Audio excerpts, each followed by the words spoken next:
Assalamualaikum warahmatullahi wabarakatuh. Saya Andini Putri Pratiwi, mahasiswi Universitas Bhayangkara semester 3, ingin mempresentasikan proposal hasil analisis saya yang berjudul Pengaruh Kesehatan Mental Remaja terhadap Penggunaan Media Sosial. Video ini saya buat untuk memenuhi tugas besar daripada mata kuliah Metode Penelitian Kuantitatif.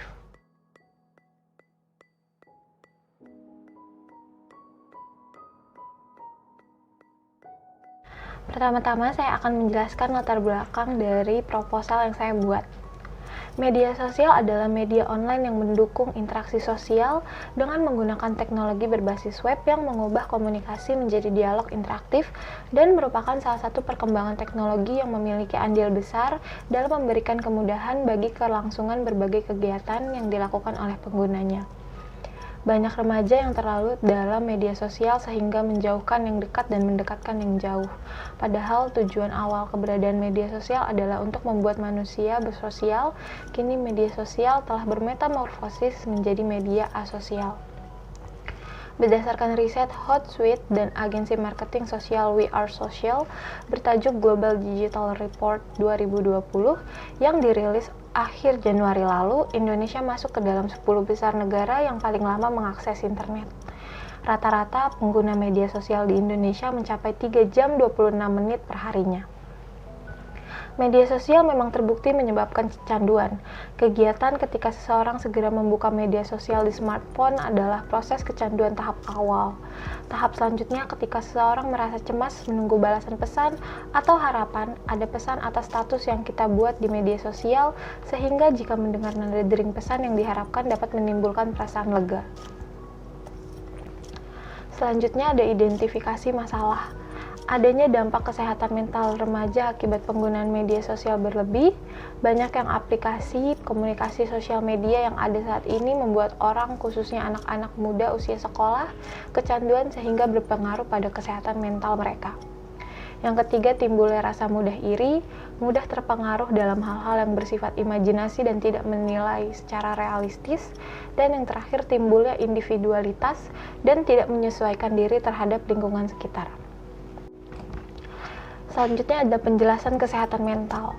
Kesehatan mental adalah suatu keadaan di mana seseorang tidak mengalami perasaan bersalah terhadap dirinya sendiri, memiliki estimasi yang realistis terhadap dirinya sendiri dan dapat menerima kekurangan atau kelemahannya. Kemampuan menghadapi masalah dalam hidupnya, memiliki kepuasan dalam kehidupan sosialnya, serta memiliki kebahagiaan dalam hidupnya yang dinyatakan oleh Piper dan Uden 2006.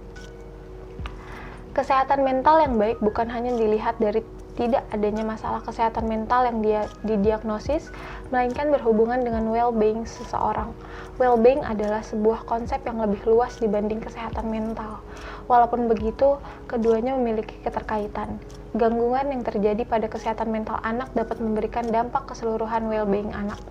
Sebaliknya, well-being yang buruk dapat bentuk apapun dalam menjadi resiko terhadap kesehatan mental. Untuk mengetahui kesehatan mental remaja, pentingnya untuk melihat faktor diri anak, keluarga, dan lingkungan. Faktor dalam diri anak seperti faktor genetik, temperamen, dan kesehatan fisik perlu diamati. Faktor dari keluarga meliputi pola asuh orang tua, serta kelekatan anak terhadap orang tua. Teori kelekatan atau attachment dari Johnny Bowlby yang dirilis 1969 memperlihatkan bahwa anak-anak perlu membangun ikatan yang aman dengan pengasuh utama mereka di masa kecil. Ikatan yang aman ini penting untuk membangun dan rasa aman. Ini saya akan menggunakan metode penelitian kuantitatif survei. Pada metode ini memberikan gambaran kuantitatif atau numerik mengenai tren, sikap, atau pendapat pada suatu populasi dengan mempelajari sampel dari populasi tersebut. Dilakukan dengan menggunakan pendekatan cross-seksional, di mana hanya dilakukan satu kali pengambilan data. Kriteria yang digunakan adalah remaja yang aktif menggunakan sosial media. Penyaringan partisipan menggunakan responden drive sampling. Metode ini dilakukan dengan merekrut peserta dari mulut ke mulut, seringkali melalui media sosial dan saluran informal lainnya. Pengambilan data dilakukan pada periode 27 April hingga 20 Juli 2021. Total partisipan yang diperoleh sebanyak 200 partisipan. Data dikumpulkan melalui Google Form yang disebarkan melalui media sosial seperti Instagram dan aplikasi chat seperti WhatsApp. Hasil survei tersebut, terdapat hasil penelitian dari 205 responden yang menjawab. Hasil survei menyebutkan jumlah persenan berdasarkan jenis kelamin dengan perempuan sebanyak 5,58% atau sebanyak 115 responden dan laki-laki sebanyak 44,2% atau 91 responden. Dilihat pada kelompok usia, setelah dilakukan tabulasi silang dengan kategorisasi permasalahan psikologis, hampir pada semua kelompok usia lebih banyak partisipan yang mengalami permasalahan psikologis, kecuali pada kelompok usia 19-20 tahun. Dilakukan tabulasi silang dengan kecenderungan memiliki permasalahan psikologis, didapatkan hasil bahwa pada setiap kelompok jam pembelajaran lebih banyak partisipan yang mengalami permasalahan psikologis dibanding partisipan yang tidak mengalami permasalahan psikologis. Setelah dilakukan tabulasi silang, didapatkan hasil bahwa 91% partisipan dari 201 partisipan mengaku merasakan gangguan kesehatan mental yang diakibatkan oleh media sosial. Dari sini didapatkan operasional variabelnya, yaitu variabel adalah objek penelitian atau apa yang menjadi titik perhatian suatu penelitian. Dalam penelitian ini terdiri dari dua variabel, yaitu variabel pengaruh atau independent variable disebut X, sedangkan variabel terpengaruh dependent variable disebut Y. Di variabel X, yaitu kesehatan mental, merupakan variabel yang mempengaruhi atau yang menjadi sebab perubahan atau timbulnya variabel terikat, atau dengan kata lain sebagai variabel perlakuan atau sengaja dimanipulasi untuk diketahui intensitasnya atau pengaruh terhadap variabel terikat. Dalam penelitian ini, yang menjadi variabel bebas adalah kesehatan mental para remaja yang diberi simbol X. Penggunaan media sosial atau yang kita bisa sebut Y merupakan variabel yang dipengaruhi atau yang menjadi atribut karena adanya variabel bebas atau variabel yang timbul akibat respon dari variabel bebas. Oleh karena itu, variabel terikat menjadi tolak ukur atau indikator keberhasilan variabel bebas. Sedangkan variabel terikat dalam penelitian ini adalah penggunaan media sosial yang digunakan oleh para remaja yang diberi simbol Y. Selanjutnya ada analisis data. Yang pertama ada uji validitas. Validitas adalah salah satu yang utama yang harus dimiliki oleh setiap alat ukur. Dalam pengertian umum, validitas diartikan sebagai ketepatan dan kecermatan instrumen dalam menjalankan fungsi ukurnya. Artinya, bahwa validitas dapat menunjukkan sejauh mana skala mampu menggunakan dengan akurat dan teliti pada data yang diperoleh mengenai atribut yang sudah dirancang untuk mengukurnya. Skala yang hanya dapat mengukur sebagian dari atribut yang sudah ditentukan dikatakan sebagai skala yang fungsinya tidak valid. Validitas ini dilakukan dengan tujuan agar tidak ada overestimate atau angka korelasi yang kelebihan bobot. Hasil uji validitas ini pada kuesioner kestabilan emosi dengan total 10 pertanyaan seluruh item dinyatakan valid.